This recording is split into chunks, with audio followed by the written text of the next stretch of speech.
Alhamdulillahirrabbilalamin. Wassalatu wassalamu ala asrafil anbiya wa mursalin Sayyidina wa maulana Muhammadin wa ala alihi wa sahbihi ajmain, amma ba'du. Alhamdulillah, puji syukur kehadirat Allah subhanahu wa ta'ala, karena di hari ini Allah masih memberikan kita nikmat kesempatan, nikmat kesehatan, nikmat umur yang panjang, diringankan langkahnya untuk datang ke majelis yang mubarak ini, ke acara pengajian Majelis Taklim Al-Mulk Perbankan Maluku. Dan kebetulan hari ini adalah kegiatan kita yang terakhir di tahun 2023. Semoga Allah selalu melampangkan jalan bagi Bapak Ibu jamaah sekalian, sehingga segala urusannya dimudahkan oleh Allah Subhanahu wa taala, karena Bapak Ibu sudah mau melangkah datang untuk menghadiri kegiatan yang kita laksanakan hari ini. Semoga Allah membalasnya dengan pahala yang terbaik bagi Bapak Ibu jamaah sekalian. Salawat dan salam kita panjatkan kepada junjungan kita Nabi besar Muhammad SAW, Nabi pemberi syafaat bagi kita, Nabi yang mengajarkan bagi kita banyak hal, membuat kita menjadi orang-orang yang beruntung, karena ada hal yang tidak bisa kita dapatkan di luar ajaran kita, di luar agama kita, seperti yang dibawakan oleh Rasulullah SAW. Banyak ilmu yang kita dapatkan dari beliau, banyak ajaran yang kita dapatkan dari beliau. Nah, itu menjadikan kita sebagai umat-umat mulia pilihan Allah Subhanahu wa taala. Semoga kita akan terus meningkatkan ketakwaan kita. Kita akan mendapatkan banyak hal dari apa yang kita pelajari, dari apa yang dibawakan oleh Rasulullah SAW. Dan paling terakhir ya, mungkin kita akan mendapatkan syafaat di yaumil mahsyar nanti. Bapak Ibu jamaah, sebelumnya saya mengucapkan terima kasih untuk yang mewakili dari kantor perwakilan Bank Indonesia. Mungkin Pak Rawindra sudah mohon izin untuk ikut karena beliau ada tugas juga. Pak Jalal juga sementara masih ada pekerjaan, nanti beliau akan menggabung. Namun terima kasih, kita sudah diberikan waktu dan tempat di Bank Indonesia untuk melakukan kegiatan kita di hari ini. Sekaligus saya berterima kasih kepada Ketua BMPD, Pak Rawindra, juga dalam hal ini diwakili oleh Pak Saman, yang sudah mensupport kami selama kurang lebih setahun, Pak. Tidak terasa 12 kali pertemuan di luar beberapa kegiatan kita buat di luar jadwal resmi dari Al-Mulk. Kita sudah lakukan hingga saat ini. Ini mungkin pengajian kita yang terakhir, tapi tadi kita sudah ngobrol untuk tahun depan apalagi yang akan kita bahas. Namun sekali lagi kami mohon masukan dari Pak Saman sebagai mewakili Rohis-Rokerwanian dari BMPD, mungkin akan ada yang kita perbaiki lagi untuk kegiatan-kegiatan kita di tahun depan. Nah, Bapak Ibu jamaah yang dirahmati Allah, kajian kita hari ini adalah masih sama kajian Al-Quran. Kita akan membahas tentang keutamaan sebagian surah dalam Al-Quran. Dan inti pokoknya kita akan membahas keutamaan surat Al-Fatihah, surat Hud, dan surat An-Nur. Memang ada banyak surat yang punya keutamaan, tapi kenapa 3 itu yang kita angkat sebagai topik pembahasan kita, nanti akan dijelaskan oleh Ustadz kita, Ustadz Zulkifli Farozai, SPDI, MPDI. Beliau akan menjelaskan apa saja keutamaan-keutamaan dalam Al-Quran, surah-surah apa saja yang punya keutamaan, namun apa yang lebih istimewa dari surat Al-Fatihah, surat Hud, dan surat An-Nur. Kepada Ustadz kami persilahkan. Bismillahirrahmanirrahim. Assalamualaikum warahmatullahi ta'ala wabarakatuh. Alhamdulillah, salatu wassalamu ala Rasulillah Muhammad ibn Abdillah wa ala alihi wa sahbihi wa mawalah. Asyhadu an la ilaha illallah wahdahu la syarika la wa asyhadu anna Muhammadan abduhu wa rasuluhu la nabiyya ba'da. Jamaah sekalian, Bapak Ibu yang saya muliakan, alhamdulillah di 9 Jumadits Tsani ini adalah akhir daripada tahun miladiah kita di bulan Desember, kita berjumpa di majelis Ta'lim Al-Mulk ini. Semoga kedatangan kita semua mendapatkan berkah pahala dan kebaikan dari Allah Subhanahu wa taala. Salam taslim untuk Rasulullah sallallahu alaihi wasallam. Allahumma shalli wa sallim wa barik alaihi wa ala alihi. Semoga kita adalah orang-orang yang nantinya beruntung mendapatkan syafaat sallallahu alaihi wasallam. Jamaah, kita punya materi ataupun pembahasan tentang keutamaan, Pak Fadli. Kalau bicara tentang keutamaan itu kadang yang terbayang oleh kepala kita ini adalah sesuatu yang sifatnya Istimewa. Iya, istimewa. Bahkan berujung pada sesuatu yang supranatural. Ya. Betul, Pak Fadli ya.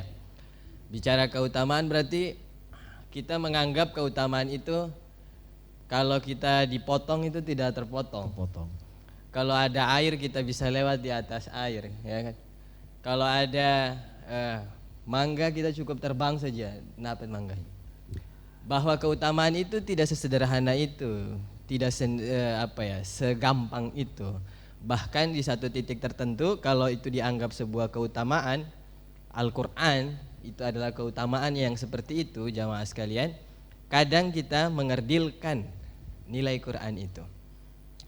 Jika kita menganggap keutamaan Quran itu adalah sesuatu yang kalau dibakar tidak terbakar, kalau dihanyutkan tidak hanyut, kalau dipotong tidak terpotong, kalau kita menganggap Al-Quran itu sesuatu yang seperti itu keutamaannya, bahwa kita sedang mengerdilkan mukjizat Quran itu.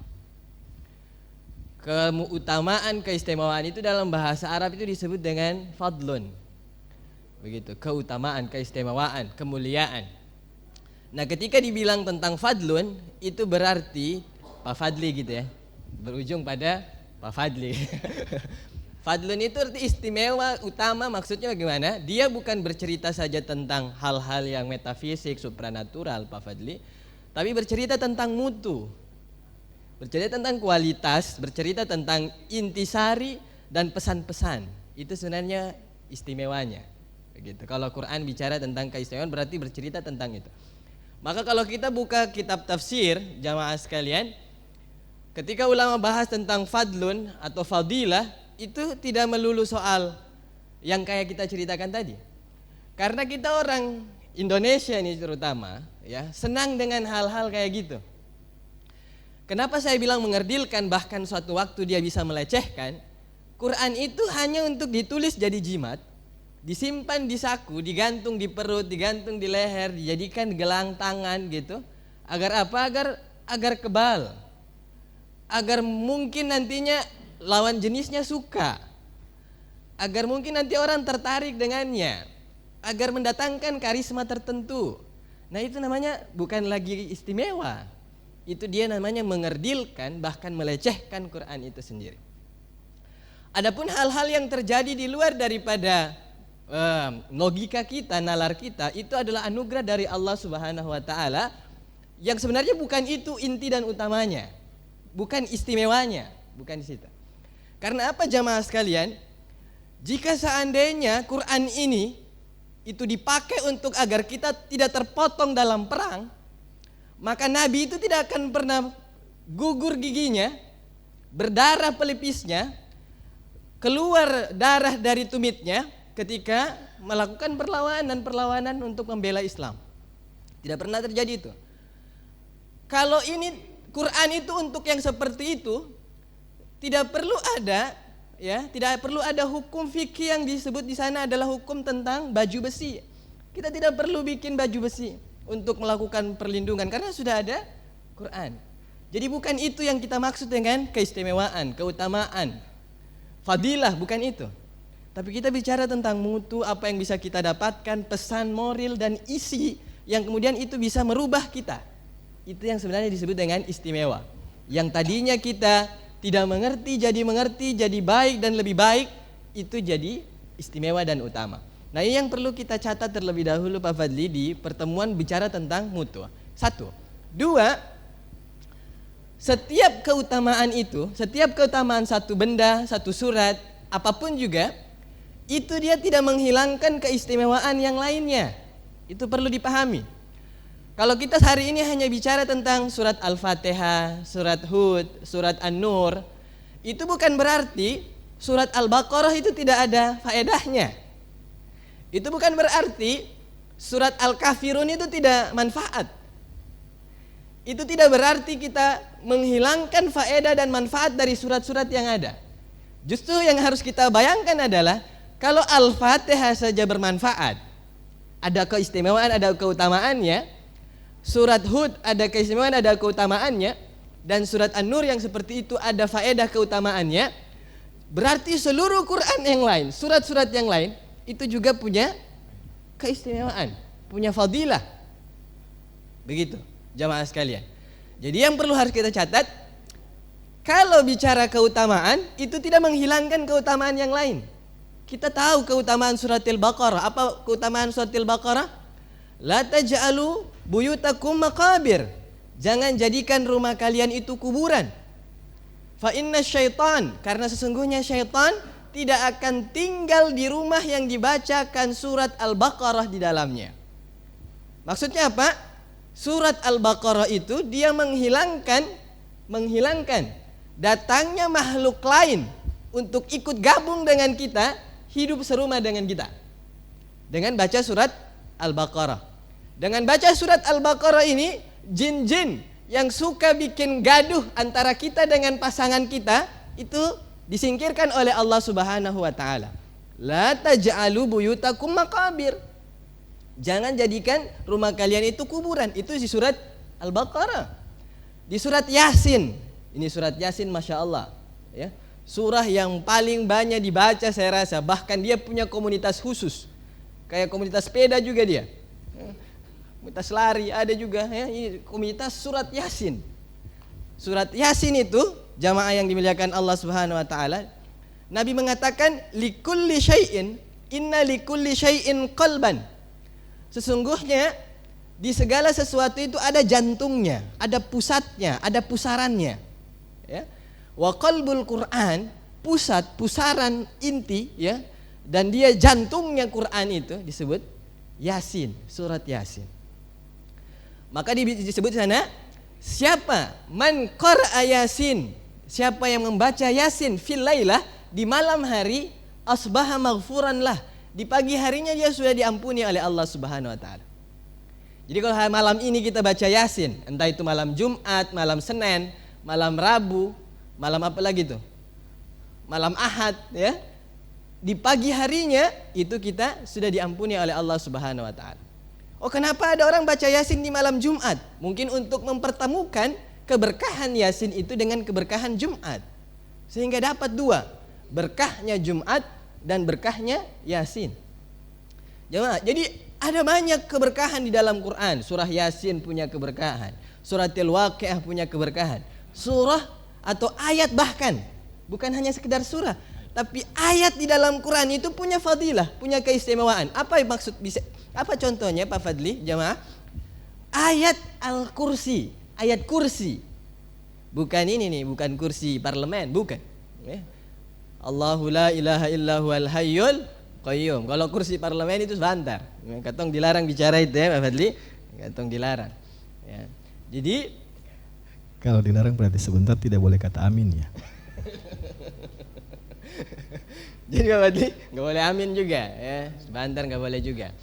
Jadi jamaah, ayat kursi itu dikatakan, ya, oleh Rasul sallallahu alaihi wasallam, siapa yang membaca ayat kursi setelah dia sholat, di semua fi kulli duburi sholatihi, di semua akhir dari sholatnya. Habis sholat maghrib kita baca ayat kursi, habis isya kita baca ayat kursi. Kita tidak baca yang lain mungkin, tapi ayat kursi kita baca terus. Subuh kita baca ayat kursi. Zikir kita itu ayat kursi setiap habis sholat. Apa? Dia akan masuk surga. Ya, tidak ada yang menghalanginya untuk masuk surga kecuali kematian. Jadi hanya mati saja tiketnya untuk dia dapat surga, untuk dia dapat surganya Allah Subhanahu wa taala dengan dia baca ayat kursi tadi itu. Jadi, Bapak Ibu sekalian jamaah, ayat Quran, surah di dalam Al-Quran itu semuanya punya fadilah. Kalau dari Fatihah sampai An-Nur, surat Hud itu ada fadilahnya. Berarti kalau katong baca, kita baca 30 juz itu fadilahnya sangat besar sekali. Sangat besar sekali. Menghatamkan Quran 30 juz itu sangat besar sekali. Makanya disebutkan ij'alu, jadikanlah Quran ini sebagai wirdan yaumian. Wirid kita harian itu Quran. Wirid kita yang harian itu adalah Quran. Kalau ditanya apa amal kita, apa zikir-zikir kita, Quran. Quran itu sudah. Tidak perlu tanya katong pung apa nih tua-tua, ya. Tua-tua kira-kira bacaan ini apa? Quran. Bacaan kalau disuka sama istri apa? Quran. Bacaan agar suami cinta katong apa? Quran. Bacaan biar punya keturunan apa? Quran. Bacaan agar supaya karir kita naik begitu, terbaiki oleh Allah Subhanahu wa taala, apa bacaannya? Quran. Tidak ada bacaan yang lain. Karena apa jamaah? Quran ini bukan kalam kita. Kalamullahil mu'jiz. Firman Allah. Kalau kata-kata kita sendiri saja terkadang itu menjadi nyata, bagaimana kalau itu firman Allah? Yang sekarang lagi dititipkan kepada kita di bumi nih. Apa kadang kata-kata kita yang biasa jadi benar? Kalau kita masuk di kafe, apa yang kita pesan? Kopi. Kita panggil waitersnya, kita bilang apa? Kopi Thailand. Thailand kah Vietnam? Berubah kah? Kopi Vietnam. Begitu. Taruh sianida sedikit. Kopi Vietnam, yang datang itu apa? Kopi Vietnam. Jadi kalau ucapan kita terkadang di satu tempat juga menjadi nyata, bagaimana kalau itu adalah firman Allah? Firman Allah nih. Maka mau jadi cari jodoh itu baca Quran, mau cari keturunan itu baca Quran, mau dapat rezeki itu baca Quran, tidak ada yang lain. Makanya orang yang dengan Quran itu tidak pernah Allah kasih tinggal. Allah tidak pernah kasih tinggal orang yang dengan Quran dia. Orang yang punya Quran itu Allah tidak pernah tinggalkan dia. Jamaah, mari kita mulai. Bagaimana dengan fadilah surah Al-Fatihah, Pak Fadli? Kalau kita tahu Pak Fadli, surat Al-Fatihah itu dia bahkan kalau kita mau hitung-hitung, dia adalah rukun Islam itu sendiri. Surat Al-Fatihah itu. Kalau diurut-urut ya. Karena apa? Rukun Islam itu apa? Salat. Salat itu apa? Tidak sah kecuali kita baca Al-Fatihah. Rukun salat itu adalah Al-Fatihah. Nah, kalau kita tidak baca Al-Fatihah, mau salat 1000 rakaat juga tidak sah. Kita boleh salat tidak baca Al-Ikhlas tapi harus Al-Fatihah. Kita boleh salat tidak baca surat Al-Baqarah tapi harus Al-Fatihah. Di semua rakaat salat, baik yang nampak suaranya ataupun tidak terdengar suaranya, harus ada Al-Fatihahnya. Allahu Akbar, tidak hafal doa takbiratul ihram, setelah itu doa iftitah. Allahu Akbar kabira walhamdulillahi katsira subhanallahi bukrata wa asila. Tidak hafal itu sampai akhir. Atau tidak hafal Allahumma ba'id baini wa baina khataayaya kama ba'adta bainal masyriq wal maghrib, tidak hafal juga. Dia langsung Al-Fatihah, sah salatnya. Jadi untuk mengabsahkan rukun Islam yang salat itu adalah dengan apa? Al-Fatihah. Maka dikatakan ulama, Al-Fatihah itu sendiri adalah rukun Islam itu sendiri. Makanya disebut dengan Ummul Kitab. Dia adalah ibunya, ya, ibunya daripada Al-Qur'an itu adalah Al-Fatihah. Maka untuk menyempurnakan, untuk memudahkan doa kita dikabulkan, untuk memuluskan hajat kita, itu pasti didahului dengan apa? Al-Fatihah. Al-Fatihah ila hadratin Nabiul Mustafa sallallahu alaihi wasallam. Begitu biasanya. Mewasilahkan juga kepada Rasulullah. Tapi yang kita baca apa? Al-Fatihah. Tuh. Jadi Al-Fatihah ini Pak, Bu, kalau kita tidak punya apa-apa kecuali hanya Al-Fatihah saja. Tidak ada doa yang lebih mahir kita ucapkan kecuali Al-Fatihah saja. Naik kendaraan tidak ada doa lain kecuali Al-Fatihah. Masuk kantor tidak ada doa yang kita lebih hafal kecuali Al-Fatihah. Maka itu sudah doa itu sendiri. Al-Fatihah itu. Masuk kasih nyala mesin mobil, Al-Fatihah. Masuk rumah baru, Al-Fatihah. Mau menikah, Al-Fatihah. Itu sudah. Jadi karena dia apa? Rukun Islam itu sendiri adalah Al-Fatihah, dan solat kita itu tidak sah kecuali dengan Al-Fatihah. Makbulnya, salah satu syarat makbulnya doa itu selain hamdalah, ya. Karena Rasulullah SAW mengatakan, mulailah doa kalian dengan apa? Bihamdillah wa tsanailallah, ya. Mengucapkan hamdalah dan memuji Allah Subhanahu wa taala, kemudian bersolawat kepada Rasulullah SAW, dan itu semuanya hamdalah, memuji Allah itu ada di mana? Di Al-Fatihah. Alhamdulillahi rabbil alamin hamadani rabbi. Dalam hadits qudsi disebutkan, ketika hambaku menyebut alhamdulillahi rabbil alamin, maka Allah mengatakan dan memamerkan. Al-Fatihah itu surat yang selalu dipamerkan Allah di hadapan malaikatnya. Kenapa Allah pamerkan? Karena malaikat itu protes ketika manusia itu diciptakan. Maka ketika manusia ini bicara, baca Al-Fatihah, Al-Fatihah itu dipamerkan Allah Subhanahu wa taala di hadapan malaikatnya. Alhamdulillahi rabbil alamin hamadani abdi. Hambaku, malaikat, hambaku tuh sedang memujiku. Begitu. Ketika Ar-Rahmanir Rahim, hambaku tuh lagi menyebutkan keistimewaanku. Iyyaka na'budu wa iyyaka nasta'in, sampai begitunya, sampai kemudian Allah terakhir mengucapkan, apapun yang disebutkan oleh hambaku, apapun yang diminta oleh hambaku, maka aku berikan pada dia. Setelah kita mengucapkan Al-Fatihah itu. Makanya, ini tadi yang Pak Fadli sebutkan. Makanya ketika akhir dari Al-Fatihah itu, kita diminta untuk menyebutkan amin. Apa yang disebutkan? Amin. Bukan kata yang lain. Saya itu Pak Fadli, bukan sekedar tersinggung. Saya merasa pelecehan juga ketika amin itu diganti dengan kata yang lain. Karena amin itu bukan datang dari mulut cawapres. Amin ini datang dari mulut sallallahu alaihi wasallam. Amin itu datang dari mulut Rasulullah sallallahu alaihi wasallam. Setelah baca Al-Fatihah, ucapkan amin. Tidak ada dalam Quran, tapi Rasulullah sallallahu alaihi wasallam yang ungkapkan itu. Nah, kalau kita ganti kata amin itu dengan kata yang lain, itu bukan sekedar untuk menggerdilkan kata amin itu, Pak Fadli, dia melecehkan kata itu. Nah, kita tidak lagi sedang berpolitik, kita tidak sedang lagi mengarahkan, tapi kita sedang membentulkan, membenarkan apa yang harusnya kita lakukan dalam keseharian, begitu. Jangan sampai gara-gara persoalan ini kita mau ganti semua nantinya. Amin diganti dengan kabulkanlah, begitu ya. Waladhdallin, kabulkanlah. Kan lucu, nanti sebentar sholat maghrib nih saya mau dengar. Waladhdallin, kabulkanlah Ustaz. Allahu Akbar. Jamaah, itu surat Al-Fatihah. Nah, yang perlu kita pahami di sini disebutkan, ya, Rasulullah sallallahu alaihi wasallam ini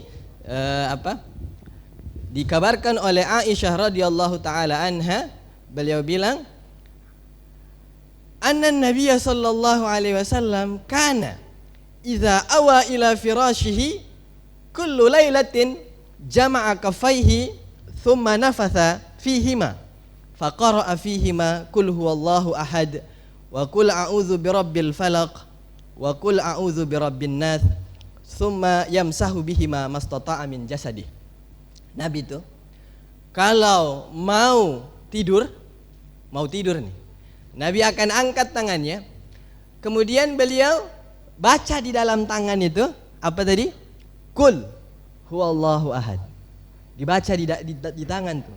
Qul huwallahu ahad, Allahus samad, lam yalid wa lam yulad wa lam yakul lahu kufuwan ahad. Apalagi kulnya, qul a'udzu birabbil falaq. Dibaca. Qul a'udzu birabbin nas, dibaca. Setelah dibaca, Nabi meniupkan nafasnya tadi itu, ya, ke telapak tangannya. Ditiup.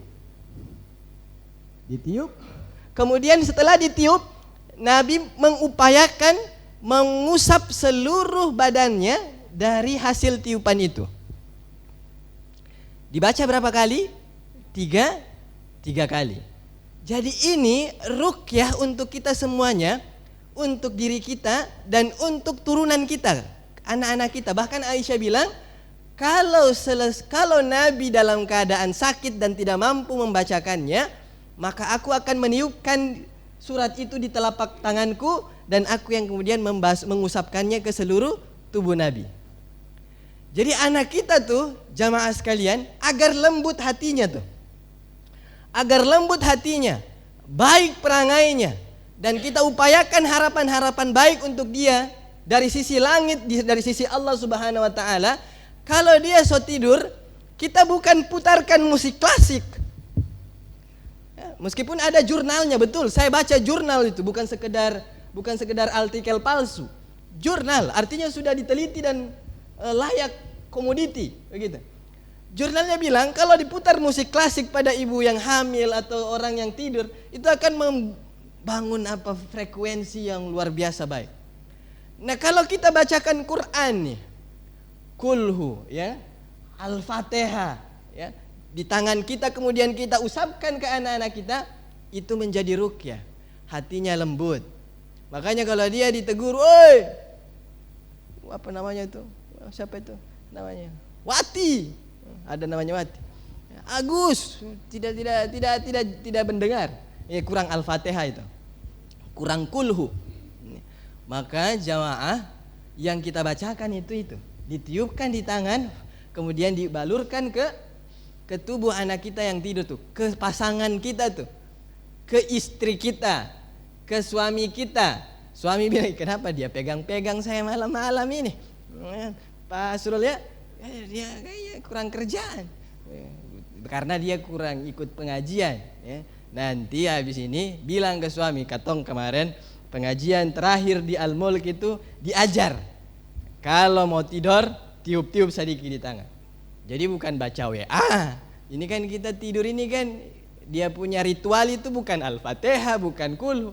Yang dibaca berarti WA, nonton YouTube atau nonton Netflix. Ya kan? Kayaknya itu yang bikin katong tertidur itu. Gitu. Apalagi dengan bacaan-bacaan yang lain. Itu Pak Fadli, jamaah sekalian yang dimuliakan Allah. Dan disebutkan membacanya juga bahkan dengan cara-cara diulang.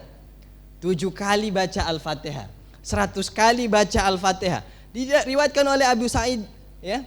Dikatakan di sana, "Ya Rasulullah, inni kuntu usolli." Jadi di suatu waktu Abu Sa'id ini, Pak Fadli, diceritakan beliau sholat sendiri, sholat sunnah ini maksudnya, sholat sendiri. Kemudian Nabi panggil Abu Sa'id, "Oh Abu Sa'id," kira-kira begitu. "Ya Abu Sa'id." Abu Sa'id tidak menoleh, tidak menyahut.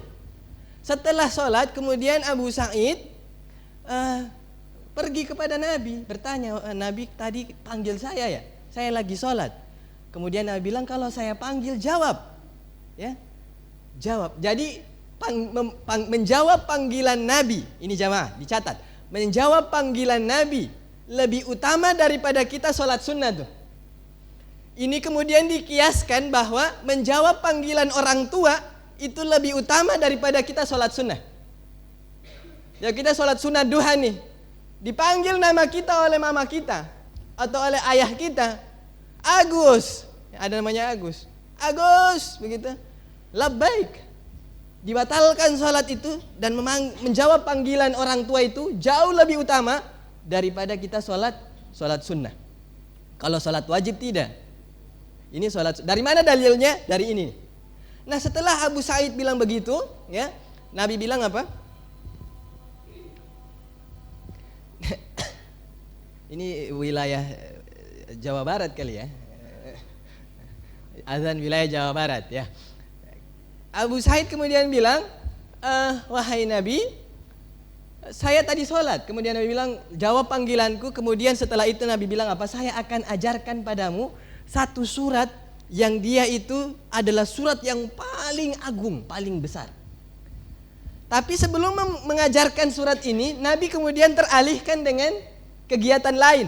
Sehingga Abu Sa'id panggil ulang, menghadap ulang kepada Nabi, "Wahai Nabi, tadi katanya mau ajarkan saya satu surat yang paling agung." Maka Nabi mengajarkan apa? "Alhamdulillahi Rabbil Alamin, Ar-Rahman, kemudian Nabi bilang apa? Hiya sab'ul mathani. Dia adalah 7 ayat yang terus terulang-ulang. Wal Qur'anil azim, dan Quran itu sendiri alladzi utituhu, yang kemudian diberikan Quran itu untuk. Disebutkan di dalam riwayat yang lain, tidak ada yang semisal dengan Al-Fatihah ini, meskipun itu di Injil, di Taurat, di Zabur, bahkan dalam Quran itu sendiri tidak ada yang semisal dengan Al-Fatihah. Jamaah, ini yang harus kita pahami dengan surat Al-Fatihah ini. Kalau kita mau punya wiridan, punya zikir yang dia itu adalah ma'thur dari Rasulullah SAW, itulah Al-Fatihah. Tidak perlu cari bacaan nama-nama jin. Kadang kita itu diajarkan oleh orang tua-tua kita itu nama-nama jin yang kalau kita sebutkan dia itu panas anak kita itu hilang. Nama-nama jin juga tertentu disebutkan, kalau disebutkan anak kita jadi panas. Nah, tidak perlu cari yang kayak gitu-gitu. Nanti sebentar ya nih Ustaz, nama jin yang mana tadi itu?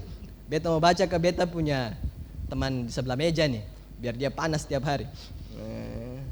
Jadi kalau bapak ibu nanti ada rasa panas di sebelah meja, itu berarti ada yang baca tiap hari tuh. Nah, caranya baca Al-Fatihah itu saja. Mau minum baca Al-Fatihah itu 100 kali dibaca, 7 kali dibaca, itu Pak Fadli, fadilahnya Masya Allah. Fadilahnya Masya Allah. Dia adalah surah yang kita bacakan untuk mayat kita. Al-Fatihah itu. Selain tadi kita bacakan Iqra'u Yasin ala mautakum, bacalah Yasin untuk mayat kalian. Surah apa juga disebutkan? Idza mata ahadukum fala tahbisuhu wa asri'u bihi ila qabri. Kalau ada yang meninggal, jangan kalian sandra dia.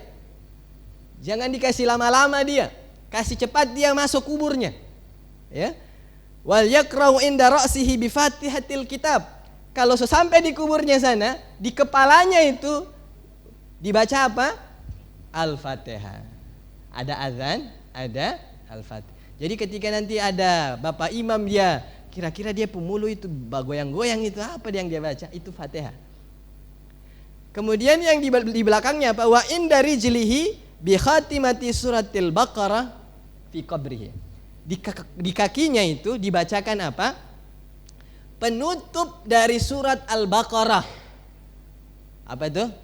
Lillahi ma fis samawati wa fil ard wa in tubdu ma fi anfusikum aw tukhfuhu yuhasibukum bihillah fayaghfiru liman yasha, terus dan seterusnya itu dibacakan di kakinya.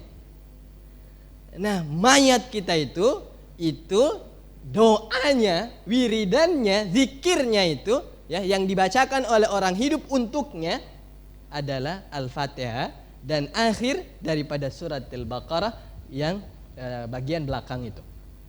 Jamaah yang dimuliakan Allah Subhanahu wa taala, ini saya rasa pendahuluan Pak Fadli daripada surat Al-Fatihah, dan masih banyak sekali apa yang disebutkan oleh qaul ulama bahwa Al-Fatihah itu punya banyak faedah, banyak manfaat.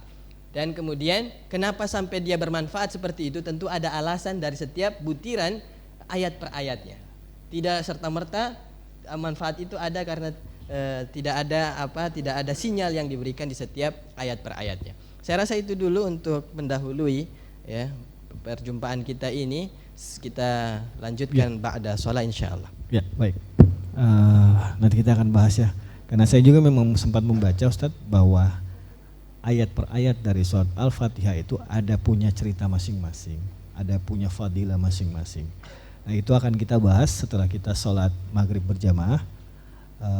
Kita akan lanjutkan setelah sholat maghrib mungkin sekitar 15-20 menit sampai dengan sholat isya, kalau kita bisa sempat sholat isya sama-sama di sini.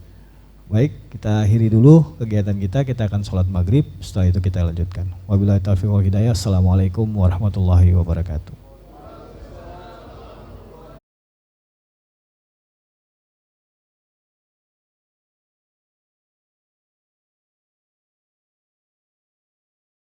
Lanjutkan beberapa menit lagi ke depan.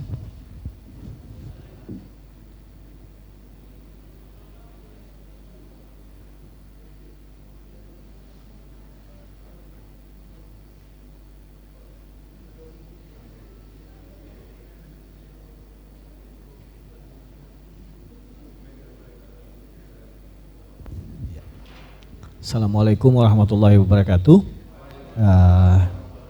Bapak Ibu jamaah rahmati Allah, kita akan lanjutkan sebentar kajian kita di malam hari ini. Nah, tadi kita akan membahas sedikit banyak terkait dengan suratul Fatihah. Nah, kalau tadi Ustadz masih membahas secara keseluruhan dari suratul Fatihah. Namun kita akan mencoba membahas satu persatu ayat-ayat yang ada dalam suratul Fatihah. Nah, kita tahu bahwa surat Fatihah adalah surat Al-Makiyah, surat yang diturunkan di Mekah sebelum Rasulullah hijrah ke Madinah. Nah, surat ini sebenarnya terdiri dari 7 ayat ya Ustaz. Nah, ada satu hal sebelum kita masuk ke keistimewaan dari surat atau fadilah dari surat Al-Fatihah di surah masing-masing ayatnya. Pertanyaan saya Ustaz, kenapa dari sekian banyak bacaan Al-Quran yang paling utama, yang sering saya dengar ya, orang akan membaca suratul Fatihah itu dimulai dengan a'udzubillahi minasyaitonirrajim. Kalau di surat lain kebanyakan orang langsung bismillahirrahmanirrahim langsung. Tapi kenapa Al-Fatihah itu membacanya dengan a'udzubillahi minasyaitonirrajim dilanjutkan dengan bismillahirrahmanirrahim. Terus di bagian ayat terakhir dari suratul Fatihah, siratal ladzina an'amta alaihim ghairil maghdubi alaihim waladdallin. Terkadang di antara ghairil maghdubi alaihim waladdallin ada yang memutuskan baru disambungkan. Nah, ada yang menyatakan bahwa ada perhitungan dalam pembacaan. Kalau menghitung 7 berarti dari bismillahirrahmanirrahim, alhamdulillah, ar-rahmanirrahim, maliki yaumiddin, iyyaka na'budu, itu 7.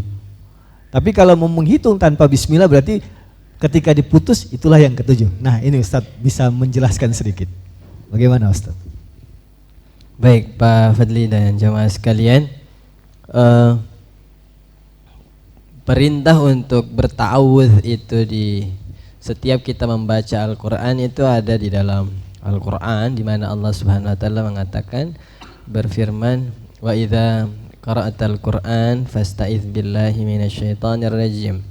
Jika engkau baca Quran maka ucapkanlah aku berlindung pada Allah dari godaan syaitan yang terkutuk. Maka kemudian lafaz yang masyru'nya atau yang masyhurnya adalah a'udzubillahi minasyaitonir rajim. Ada yang kemudian mengmodifikasi a'udzubillahi minasyaitonir rajim itu dengan cara baca yang berbeda gitu. Tapi ala kulli hal yang masyru' dan masyhur itu adalah a'udzubillahi minasyaitonir rajim. Nah, karena dia masyru'nya di sana, ayatnya memerintahkan begitu dan kita membacanya seperti itu, maka di setiap membaca Quran diucapkanlah a'udzubillahi minasyaitonir rajim. Biasanya dimulai dengan a'udzubillah kemudian baru bismillah. Terkadang ada yang tidak lagi baca bismillahnya karena memang Al-Fatihah itu sendiri diperselisihkan ulama apakah basmalahnya tadi itu satu ayat daripada Al-Fatihah atau bukan satu ayat dari Al-Fatihah. Apa pembuktiannya, alat buktinya jemaah sekalian? Kalau Al-Fatihah ini adalah satu ayat dari surat Al-Fatihah dan ditulis di atas surat itu, maka satu ayat ini juga akan menjadi satu ayat untuk surat Al-Baqarah. Karena di atas surat Al-Baqarah sebelum Alif Lam Mim dzalikal kitabu la raiba fihi hudal lil muttaqin, ada apa di atasnya? Bismillah. Begitu juga baca Al-Ikhlas, qul huwallahu ahad, di atasnya apa? Basmalah.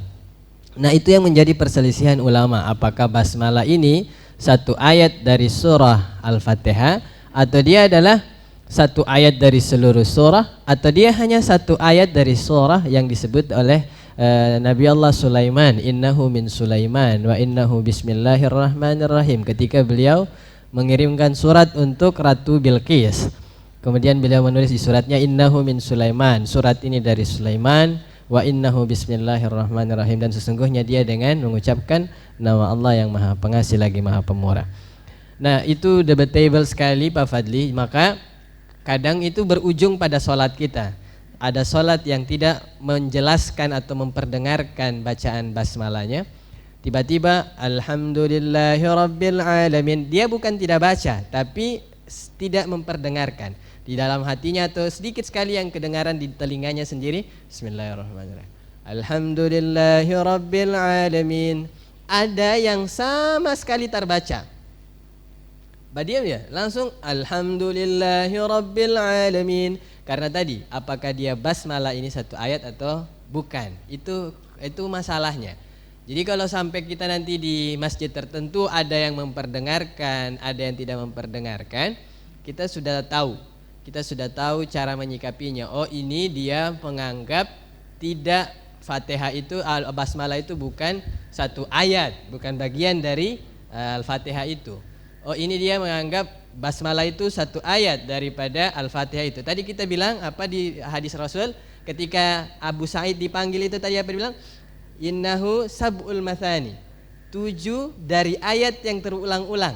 7 ayat terulang-ulang itu berarti dari basmalahnya dihitung. Itu yang kemudian menguatkan ulama mengatakan basmalah itu berarti satu ayat dari surah Al-Fatihah itu sendiri. Nah, saya lebih cenderung mana? Saya lebih cenderung kalau basmalah itu dibaca di Al-Fatihah. Lebih cenderung basmalah itu dibaca di Al-Fatihah. Tapi jika dia di rakaat itu, di sholat rakaat yang sama itu, kemudian kalau kita mau mulai dari ayat-ayat yang bukan di permulaan, setelah Al-Fatihah kan waladhdallin amin, kita memulai dari misalnya penggalan akhir dari surat An-Naba misalnya. Innalil muttaqina mafazan hadaiqa wa a'naba, kadang begitu ya. Atau dari surat Az-Zumar misalnya, Al-Baqarah misalnya, wasiqal ladzina kafaru ila jahannama dzumara. Itu yang biasa di imam dengar-dengar ya. Kalau kita mau pakai ayat-ayat yang bukan di awal surah, maka saya lebih cenderung tidak membaca Al-Fatihah, basmalah maksud saya. Saya tidak membaca basmalah. Karena kekhawatiran bahwa dia akan mengoreksi bacaan kita. Jadi tidak lagi baca basmalah, langsung wasiqal ladzina kafaru ila jahannama zumara. Atau kalau dia ada awal surah, misalnya At-Tin, kayak tadi kita baca At-Tin dan surat An-Nasr, pasti saya baca basmalah di depan. Bismillahirrahmanirrahim. Wat-tini waz-zaitun. Semua punya dalil jamaah. Orang yang baca basmalah itu, kenapa dia bilang pakai basmalah? Lit tabarruk, untuk tabarruk, mencari berkah. Yang tidak baca basmalah itu berarti dia kekeh dengan pandangan bahwa itu akan menambah ayat-ayat Al-Quran atau membaca sesuatu yang bukan surah itu. Membacanya sesuatu yang bukan surah itu. Itu prinsip sebenarnya, prinsipnya. Nah, maka kalau nanti terjadi yang seperti itu di jamaah kita, di masjid kita, ya tidak perlu kita saling kode mengkode kayaknya ini. Ketong salah imam ini ya. Ganti imam dari negeri jiran lah gitu. Jadi itu. Kemudian di persoalan waladhdallin. Jadi ada kesalahan wakaf, kesalahan ibtida, dan kesalahan kemudian kita menganalisa ataupun memikirkan bahwa dhalin itu penggalan yang berbeda. Padahal dalam sistem kata, dhalin itu satu kata. Dia dipanjangkan oleh tasydid ya sampai dengan 6 atau 8 harakat, waladhdallin karena berjumpanya mad dan berjumpanya tasydid. Waladhdallin, bukan diputus, tidak ada sakta di sana. Tapi dia ditekan, waladhdallin, bukan dolin. Itu kayaknya dia kehilangan nafas, dia kemudian tambah nafas di situ. Jadi bukan itu. Jadi kalau kita putus di situ maka kita salah di ibtida dan wakaf.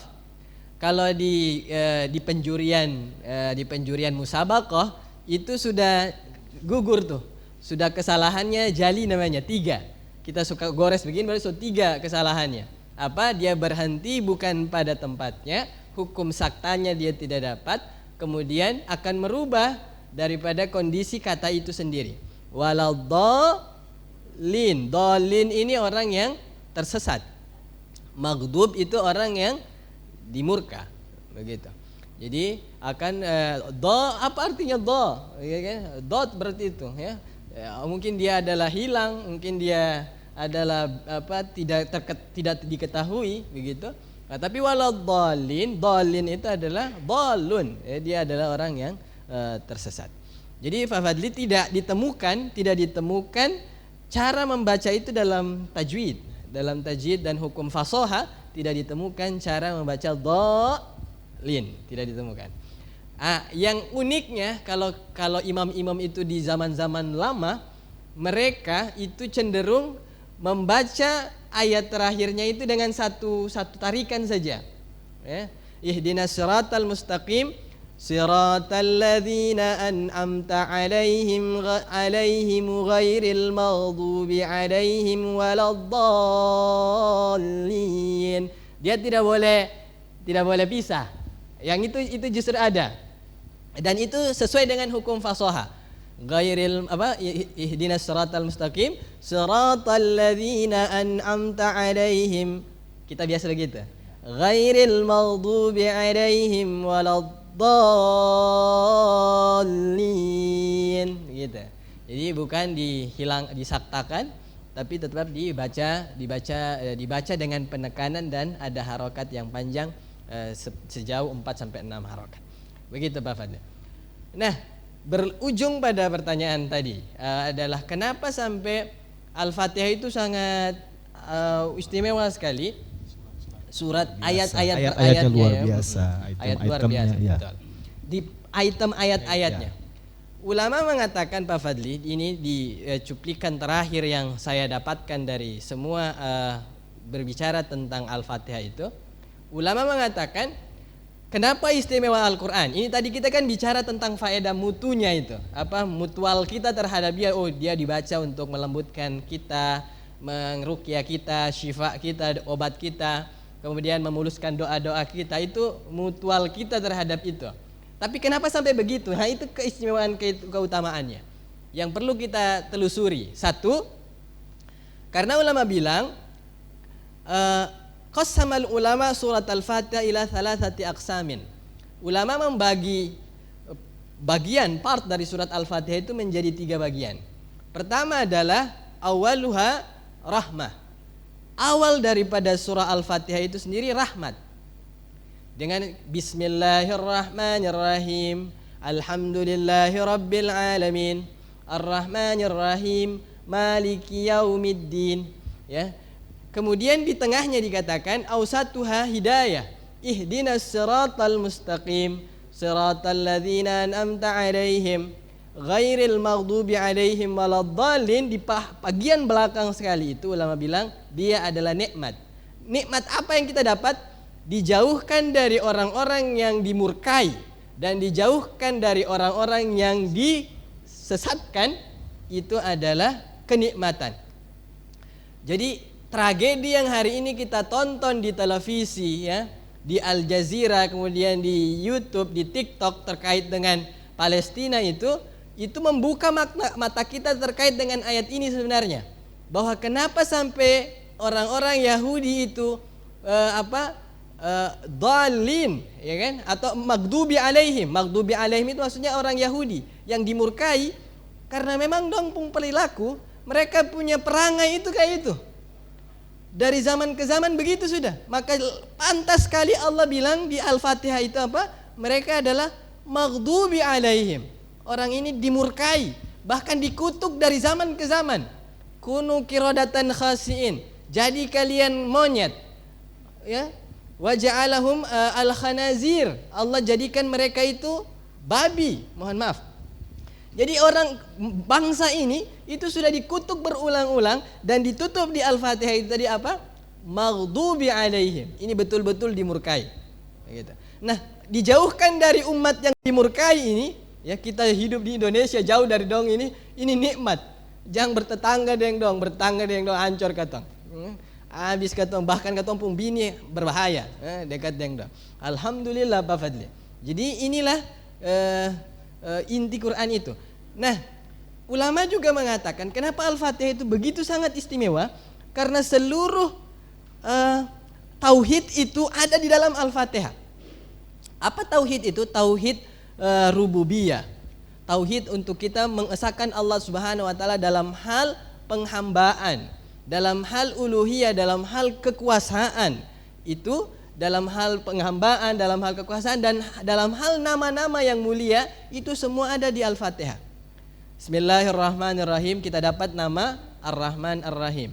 Maliki Yaumiddin, kita dapat nama tauhid asma Maliki Yaumiddin, Malik, ya kan? Apalagi kemudian ada tauhid rububiyah, Alhamdulillahi Rabbil Alamin. Rabbil Alamin itu tauhid rububiyah, pengakuan kita kepada Allah Subhanahu wa taala bahwa Allah adalah pengatur, bahwa Allah adalah yang mengendalikan, yang mengurus kehidupan kita ini. Allah itu tauhid, itu pengakuan akan keesaan itu. Di ujungnya apa? Iyyaka na'budu wa iyyaka nasta'in, kepadamu kami menyembah dan kepadamu kami mohon pertolongan. Ini adalah tauhid kita yang berkaitan dengan uluhiyah, dengan kekuasaan Allah Subhanahu wa taala. Dengan kekuasaan Allah Subhanahu wa taala dalam hal penghambaan kita kepada Allah. Tidak boleh kita menghamba dan memohon kepada selain Allah Subhanahu wa taala. Itu jadi kenapa sampai istimewa memuat semua perkara tauhid dan mengawalinya dengan rahmat, di tengahnya adalah hidayah, di ujungnya adalah nikmat. Ini terangkum dalam Al-Fatihah, sehingga Allah Ta'ala mengistimewakan ini menjadi solat kita, menjadi doa kita, menjadi wirid kita, dan menjadi zikir kita. Jadi jemaah, tidak ada orang baru masuk Islam diajarkan yang lain-lain kecuali itu apa? Al-Fatihah dulu. Bahkan namanya bila perlu jangan dirubah dulu. Domingus lah Domingus saja, tapi Al-Fatihah duluan diajarkan. Begitu. Jadi jamaah, inilah yang kemudian membuat kita harus punya keyakinan dan punya pengetahuan terkait surat Al-Fatihah. Mungkin lanjut Pak Fadli sebelum berakhir dengan yang lain-lain. Di suratin Nur. Surat Nur itu kalau tadi dia Makkiyah sebagaimana Pak Fadli bilang Makkiyah. Nur dan surat Hud itu kategorinya surah Madaniyah, panjang dan berkaitan dengan sirah, cerita-cerita tentang umat terdahulu. Ulama bilang bahwa surah Nur ini dibaca itu fadilahnya apa? Nah, ini saya ingin bacakan hadisnya dari isnad yang sahih, dikatakan oleh Ibnu Abbas. Ibnu Abbas bilang apa? Alimu rijalakum suratil Maidah. Ajarkan anak-anak laki-laki kalian itu surah Al-Maidah.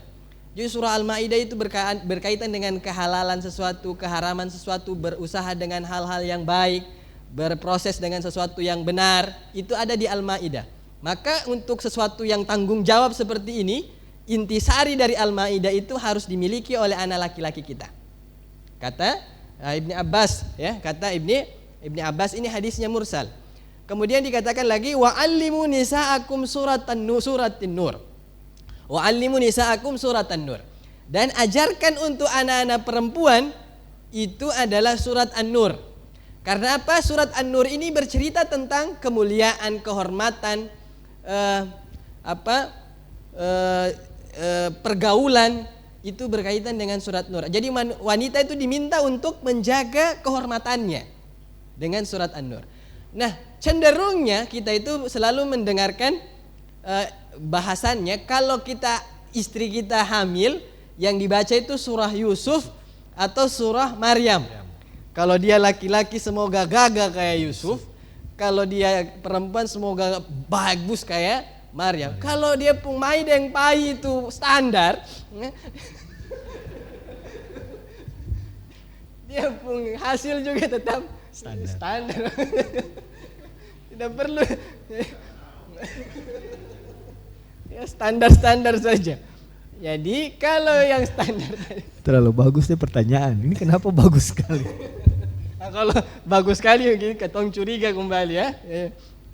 Jadi yang justru ada hadis mursalnya, ya meskipun ini tidak dalam derajat Hadis mursal itu dia berhenti pada perkataan sahabat, cenderung dikatakan bukan hadis karena berujung pada perkataan Ibni Abbas. Beliau bilang apa? Ajarkan harusnya anak laki-laki itu surat Al-Maidah, ajarkan perempuan itu surah An-Nur. Karena surah Nur juga meskipun hadisnya dhaif, bahkan ada yang bilang maudhu, dia kalau dibacakan ke anak-anak kita, dia terhindar dari penyakit zina. Penyakit zina itu dia terhindar. Jadi kalau anak kita tidur atau dia lagi dalam keadaan istirahat, yang diperdengarkan itu adalah surat Nur. Ya, surat Nur. Dia berawal dari penciptaan, kemudian nanti ada cerita tentang hadis tentang Nabi, bukan hadis, ayat ifk ya, berkaitan tentang istrinya Nabi Aisyah yang difitnah berselingkuh begitu. Nah, itu ada di surat Nur. Nah, untuk melindungi anak kita ini dari penyakit zina itu dibacakan surat Nur. Jadi bukan dibacakan atau diputarkan lagu jaga orang pung jodoh, bukan. Tapi dibacakan surat Nur ya. Ya Allah. Ini mama-mama tapi kayaknya tidak ada di majelis ta'lim Al-Multafat ya. Yang putar lagu jaga orang pung jodoh itu di saat anaknya tidur. Ya. Bahkan ada penafsiran lagu jaga orang pung jodoh, bayangkan tuh saking populernya lagu itu. Jadi jamaah itu surat Nur. Bagaimana dengan surat Hud? Ya, surat Hud itu saya selalu merasa kayak tadi Pak Fadli. Keistimewaan itu ya sesuatu yang kita peroleh dengan hal-hal yang sifatnya karena kita paham. Nah, surat Hud itu disebutkan bahwa kalau kita baca dia dengan bacaan yang benar tentunya, dengan keyakinan yang baik tentunya, dia berfungsi ya. Salah satu fungsinya yang Allah Ta'ala simpan di dalam surat Al-Hud itu adalah kebaikan penghasilan. Kayak Al-Waqi'ah lah, kita bilang Al-Waqi'ah ya kan, kayak gitu. Nah, jamaah, surat Hud itu sebenarnya bercerita tentang kegagahan Nabi Allah Hud alaihissalam mendakwakan agamanya ya. Dan ada cerita-cerita tentang nabi-nabi yang lain juga di dalam Quran surat Al-Hud itu. Jadi kegagahan. Kenapa sampai ulama ataupun ada periwayatan yang mengatakan itu bisa memudahkan kita untuk berpenghasilan, karena memang itu isinya adalah tanggung jawab. Bekerja keras kayak nabi-nabi terdahulu. Itu diharapkan memotivasi sebenarnya. Memotivasi, bukan hanya sekedar baca lah kemudian kita mudah dan lalu tidur, ya, bukan. Atau akhir tahun begini tidak, akuntansinya tidak jelas ya, tidak jelas kata pembukuan di kasir, wah bahaya tuh. Defisit kita punya anggaran, bahaya. Jadi ini yang harus kita paham. Jamaah sekalian yang dimuliakan Allah, bicara tentang kemuliaan Pak Fadli, itu bicara bukan hanya sekedar hal-hal yang tadi yang kita peroleh, ini nanti berarti yang lain kata tidak baca, bukan. Tapi yang lain justru lebih kita nikmati. Quran itu harus kita nikmati, kita jadikan wirid, kita jadikan sesuatu yang melekat erat dengan diri kita. Ya, melekat erat dengan diri kita karena memang Allah tidak meninggalkan orang-orang yang ada Quran dengannya. Bahkan sampai mati pun jasadnya Allah jaga. Bahkan sampai di hari kiamat pun jasadnya, dan dia boleh mengeluarkan keluarganya yang jelas masuk dalam neraka. Itu orang Quran. Di dunia Allah buktikan dengan jasadnya tidak dimakan tanah. Beberapa tempat kita temukan orang-orang penghafal Quran ya, makan darahnya yang mengalir tuh, itu juga masih membekas di fisiknya, di jasadnya. Nah, kalau begitu saja Allah jaga, maka ini harus menjadi motivasi untuk kita di majelis ini untuk punya Quran, mendengarkan Quran, lebih akrab dengan Quran, lebih senang dengan Quran. Dekat dengan Quran itu bukan berarti kita harus semua jadi penghafal Quran. Ya. Ahlul Quran itu bukan berarti orang yang semuanya hafal Quran 30 juz saja, bukan itu saja. Memang benar ahlul Quran itu dia hafal Quran 30 juz karena apa? Orang yang hafal Quran 30 juz pasti dia baca Quran itu bukan satu kali. Dia pasti ulang-ulang Quran itu. Untuk hafal Al-Baqarah itu dia perlu 100 kali ulang mungkin. Jadi dia pasti ahlul Quran, baca Quran.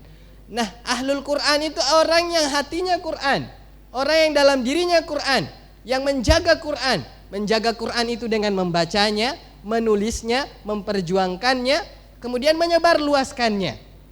Itu ahlul Quran. Saya ulangi, membacanya, menghafalnya, menulisnya, menyebarluaskannya, mendakwakannya, memperjuangkannya. Itu ahlul Quran. Jadi kalau kita tidak bisa untuk kemudian membacanya intensif dari awal sampai akhir dalam hidup kita 1 tahun ini, ya kita beli Quran, kita kasih orang. Begitu. Baca, wakafkan Quran. Kalau kita tidak bisa apa-apa, kita bayar orang yang menulis Quran. Khattat ini. Yang tulis khat Quran itu juga ahlul Quran. Mereka jaga tulisan Quran itu. Kenapa sampai huruf waw itu begitu?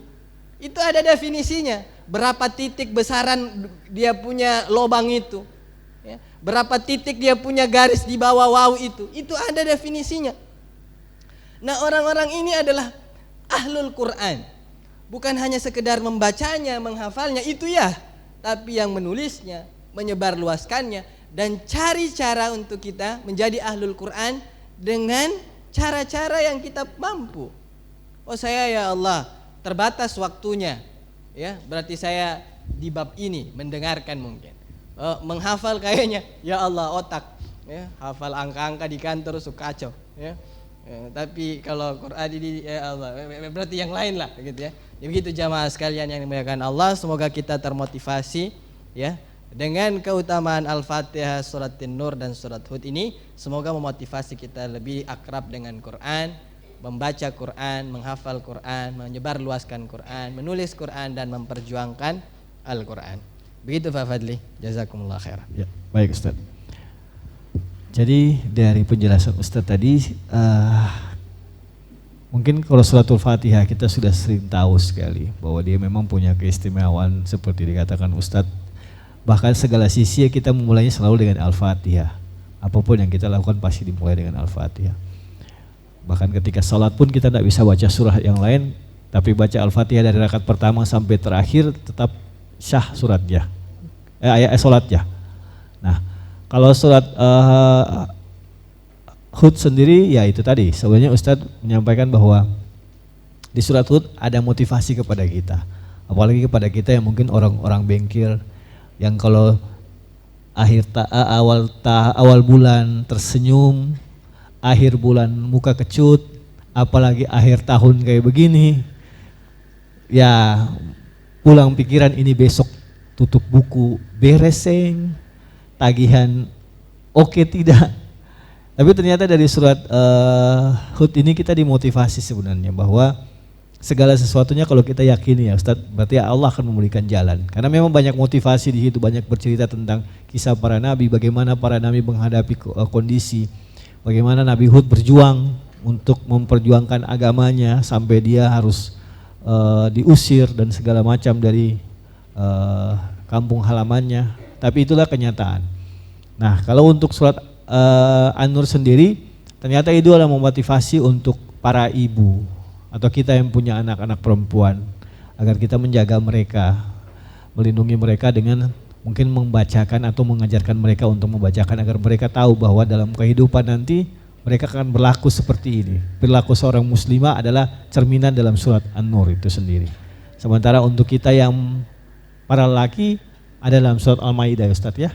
Bagaimana kita memotivasi diri, banyak hal terkait kita punya perjalanan hidup yang akan kita pelajari dari membaca surat Al-Maidah. Banyak sebenarnya faedah dari kita membaca Al-Quran Ustadz, banyak surah yang kita dapatkan. Kadang-kadang ada yang bilang baca Al-Mulk habis sholat subuh, baca surat Al-Nasrah setelah itu dan segala macam. Tapi bagaimana dari kita sendiri memotivasi diri untuk selalu dekat dengan Al-Quran. Bahkan kalau kayak Ustadz tadi dibilang kalau memang yang bisa hafal minimal punya Al-Quran di rumah. Kalau sudah tidak punya Al-Quran di rumah minimal dalam handphone ada aplikasi Al-Quran. Atau Netflix lebih banyak Ustadz ya. Soalnya sekarang drakor Korea tambah hari tambah gila-gilaan, jadi mana yang akan menang dengan Al-Quran. Namun ada satu hal lagi yang saya mau sampaikan kepada Bapak Ibu jamaah sekalian. Kami dari pengurus Al-Mulk sendiri sudah merasa bahwa kita akan terus mencoba untuk memberikan yang terbaru untuk Bapak Ibu semuanya dalam kajian-kajian kita. Namun memang kebanyakan kita akan mengambil kajiannya dari Al-Quran itu sendiri. Karena kenapa? Kita mencoba untuk selalu dekat dengan Al-Quran. Walaupun hanya satu ayat yang kita bahas dalam kebersamaan kita, dalam kajian-kajian kita, tapi minimal itu mungkin ayat-ayat itu akan menjadi faedah buat kita sendiri. Nah, seperti yang kita udah sampaikan tadi bahwa ini adalah pengajian kita yang terakhir di tahun 2023. Otomatis di 2024 kita akan masuk dengan kurikulum yang baru lagi. Insya Allah kita akan coba menghadirkan kurikulum yang baru lagi di 2024 yang tidak lepas dari apa yang kita bahas di dalam Al-Quran. Karena kita mau mencoba untuk membahas di luar dari Al-Quran, tapi kayaknya kalau kita membahas ilmu pembahasan secara umum, kadang-kadang kita nggak akan nyambung. Ya kan, kalau tiga ustadz aja kalau bicara tentang hal-hal umum, kadang-kadang begitu ketemu sudah tidak nyambung dari yang ustadz satu ke ustadz yang satu sampai ustadz yang ketiga. Nah, kita akan mencoba untuk selalu menghadirkan kurikulum yang sama di kajian kita di 2024. Yang kami harapkan adalah, saya teringat apa yang disampaikan oleh Pak Saman pada satu acara kami berdua hadir. Beliau cuma menyampaikan seperti ini, Rohis itu sudah punya semua, fasilitas ada, para pimpinan perbankan sudah mendukung, tapi bagaimana kita memotivasi diri kita sendiri untuk mau hadir dalam kegiatan kepengajian kita. Dan saya agak sedikit luar biasa bangga karena ternyata jikalau dibandingkan dengan teman-teman Rohis Kristen, kita masih lumayan kehadirannya. Saya sampaikan ke pimpinan BMPD pada saat hari itu, saya bilang dari sekitar 500 orang yang jamaah yang saya tahu punyanya Rohis Muslim, kita sekitar 50 orang ada hadir. Nah, kenapa kita harus mendukung teman-teman atau bapak-bapak kita di BMPD? Karena di daerah lain banyak pejabat yang sudah menceritakan tidak ada Rohis yang seperti ini. Al-Mulk tidak ada, Kairos juga tidak ada ya Pak ya. Hanya baru di Maluku. Makanya setiap pimpinan perbankan yang baru yang masuk ke sini mereka selalu bertanya, kenapa sih di Maluku bisa menghimpun, khususnya di Ambon, itu bisa menghimpun seluruh perbankan bergabung menjadi satu. Karena jujur di luar sana ego perbankan masih lumayan luar biasa. Makanya saya berharap mari teman-teman kita punya semuanya. Tapi kalau kita nanti hadir tidak lagi seperti yang diharapkan oleh pimpinan-pimpinan BMPD, yang kami takuti adalah ke depan dibilang ya sudahlah, yang sudah ada buat teman-teman Rohis baik Muslim maupun Kristen akan dihilangkan. Bayangkan kalau kita sudah tidak lagi punya pengajian atau teman-teman yang di non-Muslim tidak lagi punya acara ibadah, bagaimana kita orang perbankan? Padahal yang diharapkan bahwa kita masih bisa menjalin silaturahmi yang pertama, itu yang diharapkan pada saat kita membentuk Al-Mulk. Yang kedua, kita juga menghilangkan stres kita, pikiran-pikiran kita di luar yang selama ini tergelut dengan pekerjaan yang membuat kita mungkin sedikit lupa dengan ibadah kita kepada Allah Subhanahu wa taala. Jadi harapan kami mudah-mudahan bisa ke depan kita bisa saling memotivasi, minimal kayak tadi lah.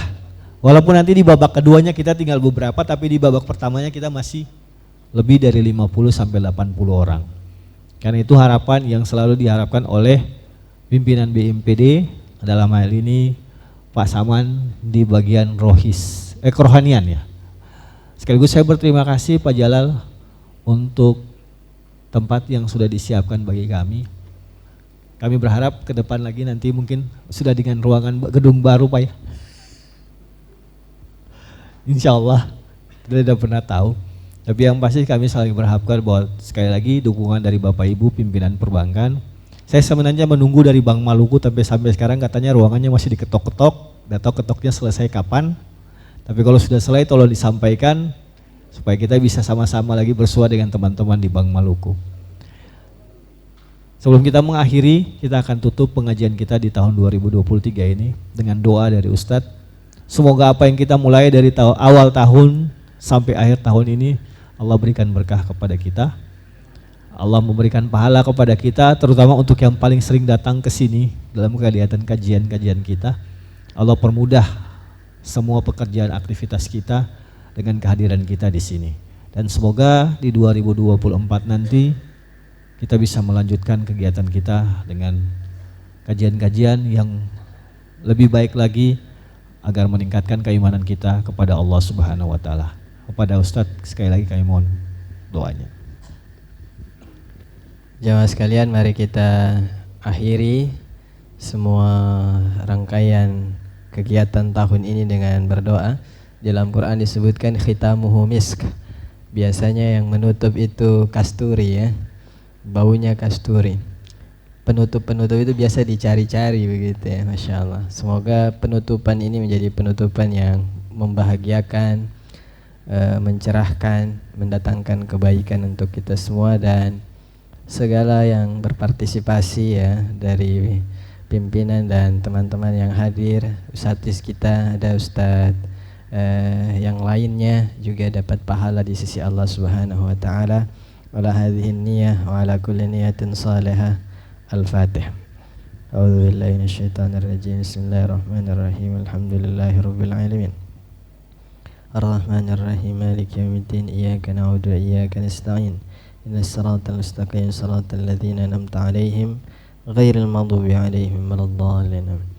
Amin. A'udzu billahi minasyaitonir rajim. Bismillahirrahmanirrahim. Alhamdulillahirabbil alamin. Allahumma shalli ala sayyidina Muhammad wa ala ali sayyidina Muhammad. اللهم اجعل جمعنا هذا جمعا مرحوما وتفرقنا من بعده تفرقا معصوما. اللهم يا ذا الجلال والإكرام لا تدع لنا في مقامنا هذا ذنبا إلا غفرته ولا هما إلا فرجته ولا دينا إلا قضيته ولا مريضا إلا شفيته ولا عيبا إلا سترته ولا حاجة من هوائج الدنيا والآخرة وأنت راض عنها إلا قضيتها يا ذا الجلال والإكرام. اللهم اغفر لنا ذنوبنا كلها دقها جلها سرها وعلانيتها إنك أنت التواب الرحيم. اللهم إنا نسألك فهم النبيين حفظ المرسلين.